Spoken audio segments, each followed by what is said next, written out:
ప్రపంచ మానవులారా, మీ మనసులో ప్రపంచం అనేది ఆలోచన లేకపోతే బయట ప్రపంచము లేనే లేదు. గాఢ నిద్రలో భూమి మొత్తం ఉచితంగా ఇస్తాను, మీ అడ్రస్ చెబితే ఫ్రీగా డోర్ డెలివరీ చేస్తాను. అట్లాగే సముద్రాలను కూడా ఫ్రీగా డోర్ డెలివరీ చేస్తాను. సూర్యుని కూడా డోర్ డెలివరీ చేస్తారు.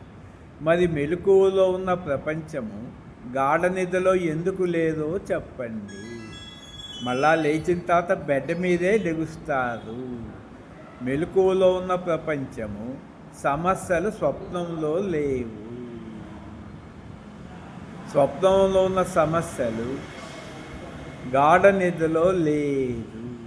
కాబట్టి ప్రపంచాన్ని మొత్తం నువ్వు జయించినా నీ సమస్యలు పోవు. గాఢ నిద్రలో ఎవరైనా సరే ఒక్క సమస్య చెబితే వారికి ప్రపంచం కరెన్సీ అంతా ఉచితంగా ఇస్తాను. ఒకే ఒక్క సమస్య.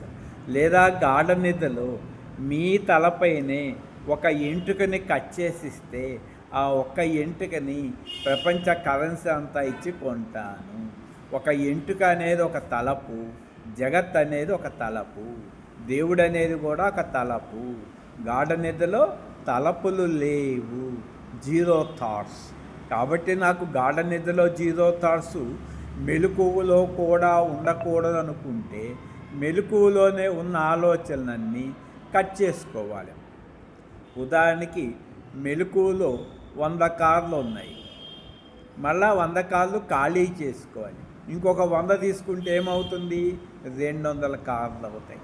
ఉదాహరణకి 10 లక్షల కోట్ల సంపద ఉంది. ఆ 10 లక్షల కోట్లు గాఢ నిద్రలో తలపు లేదు కదా, మెలకువలో అది ఇచ్చేస్తే సరిపోతుంది. మరి ఇంకొక 10 లక్షల కోట్లు వేసుకుంటే 20 లక్షల కోట్లని తలపు పడుతుంది. మరి నిద్రపోయినప్పుడు ఒక్క తలంపు లేదు కదా, మరణించినప్పుడు శరీరం ఒక్క 10 రూపాయలు తీసుకుపోదు కదా, ఆ డెడ్ బాడీని ఎవరు కొనరు కదా, ఆ ప్రాణం ఫిజికల్గా ఏం తీసుకెళ్ళదు కదా, మనసు కూడా ఫిజికల్గా ఏమీ తీసుకెళ్ళటం లేదు కదా. మరి కాలిపోయిన దేహాన్ని 10 రూపాయలకి టీ పౌడర్ కింద కొంటారా, కారపొడి కింద వాడతారా, వాషింగ్ పౌడర్ కింద కన్నా పనికొస్తుందా? మరి కాలి బూడిదయ్యే ఈ దేహాన్ని ఇన్ని లక్షల కోట్లు పెట్టి ఖర్చు పెట్టి దీన్ని పోషిస్తున్నది ఎందుకు? ఏమి లాభము? కాబట్టి నశించే దేహంలో నశించని ఆత్మ ఉన్నది. ఆత్మని తెలుసుకొనటమే ఈ జీవిత పరమార్థం.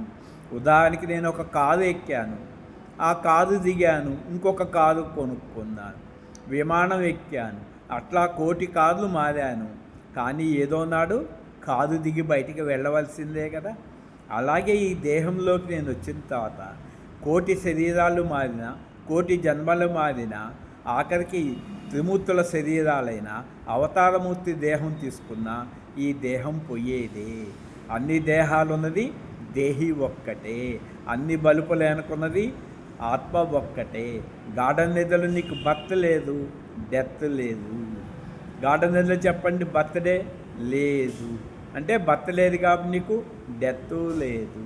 ఒకవేళ మేలుకున్న తర్వాత బర్త్డే చెప్తే అది బాడీకి బర్త్డే చెప్పావు, అప్పుడు కూడా నీకు ప్రపంచం మొత్తం గిఫ్ట్గా ఇస్తాను. కానీ తీసుకుంటావు. నిద్రపోగానే బర్త్ డెత్ ఉన్నటువంటి నీ బాడీ, బర్త్ డెత్ ఉన్నటువంటి ప్రపంచం డిస్టర్బ్ అయిపోతుంది. మళ్ళా గాఢ నిద్ర నీకు బర్త్ డెత్ లేదు. ప్రతి ఒక్కళ్ళు గాఢ నిద్రలో అనంతమైన సుప్రీం అంటే I am president of world, I am owner of world. కాబట్టి గాఢ నిద్రలు అందరూ ప్రపంచానికి ఓనర్సే, 5 ఎలిమెంట్స్కి బాస్లే.